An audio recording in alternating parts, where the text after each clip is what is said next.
اعوذ باللہ من الشیطان الرجیم بسم اللہ الرحمن الرحیم تاسیم ان آیتوں کا معنی تو اللہ ہی بہتر جانتے ہیں، وہ ہم کو اس کا علم نہیں دیا گیا۔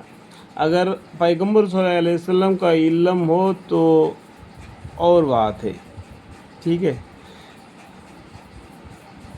یہ مضامین جو آپ پر وحی کے ذاتی ہے، یعنی قرآن کے آئے تھے، وحی کے ذریعے آئے تھے، تھوڑا تھوڑا کر کے، ٹھیک ہے، ایک ساتھ نہیں آئے۔ قرآن کے آئے تھے تھوڑا تھوڑا کر کے آئے۔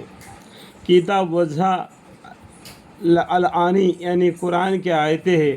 ہم آپ کو دیکھو، ہم مطلب کیا ہے، اللہ تعالیٰ آپ کو موسیٰ علیہ السلام اور فرعون کا کچھ قصہ ٹھیک ٹھیک پڑھ کر یعنی نازل کر کے سناتے ہیں۔ یعنی لوح محفوظ میں اللہ کے پاس میں جو کتاب ہے، اس میں دنیا بننے سے دنیا آخری تک جنت دوزخ کا سب کچھ اس میں لکھا ہوا ہے۔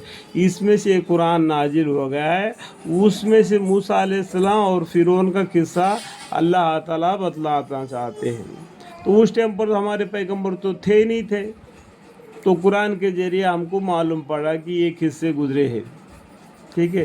ان لوگوں کے نفع کے لیے جو ایمان رکھتے ہیں، یعنی یہ قصے سننے سے ان کو عبرت حاصل ہو جائے گا کہ اللہ کی نافرمانی کرنے والوں کو کس طریقے سے عذاب محیط ہو جاتی ہے۔ فرعون سرزمین مصر میں بہت بڑھ چڑھ گیا تھا، اور اس نے وہاں کے باشندوں کو مختلف قسمیں کر رکھا تھا کہ ان باشندوں میں سے ایک جماعت یعنی بنی اسرائیل کا زور گھٹا رکھا تھا۔ اس طرح سے ان کے بیٹوں کو ذبح کرتا تھا اور ان کی عورتوں کے یعنی لڑکیوں کو زندہ رہنے دیتا تھا۔ واقعہ بڑا مفسد تھا۔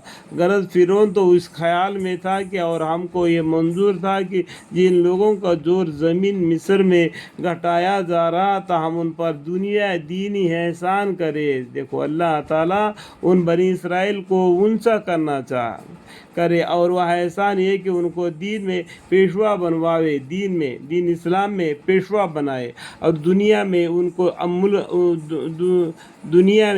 کو ملک کا مالک بنائے، یعنی اس ملک کا وہ مالک بنائے، اور ان کو آزمائے وہ کس طریقے سے عمل کرتے ہیں، اور مالک ہونے کے ساتھ ان کو زمین میں حکومت دے۔ اور فرعون و حامان ان کے تابعین کو ان بنی اسرائیل کے جانب سے وہ ناگواری و عقاد دکھلائی جن سے وہ بچاوا کر رہے تھے۔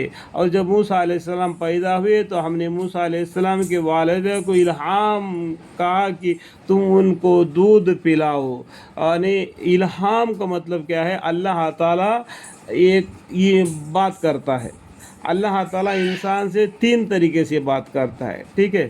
تو یہاں پر موسیٰ علیہ السلام کو ماں کو اللہ تعالیٰ نے الہام سے بات کیا، کیا تم ان کو دودھ پلاؤ، پھر جب تم ان کو نسبت جاسوسوں کے مطلع ہونے کا اندیشہ ہو تو بے خوف و خطرہ ان کو دریائے نیل میں ڈال دینا، اور نہ تو غرق سے اندیشہ کرنا اور نہ معرفت پر غم کرنا، کیونکہ ہم ضرور ان کو پھر تمہاری پاس واپس پہنچا دیں گے، اور پھر اپنے وقت پر ان کو پیغمبر بنا دیں گے۔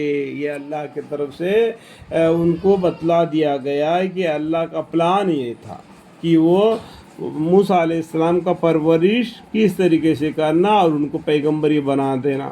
اللہ تعالیٰ ہمیں آپ کو سمجھنے کے اور عمل کرنے کی توفیق عطا فرمائے۔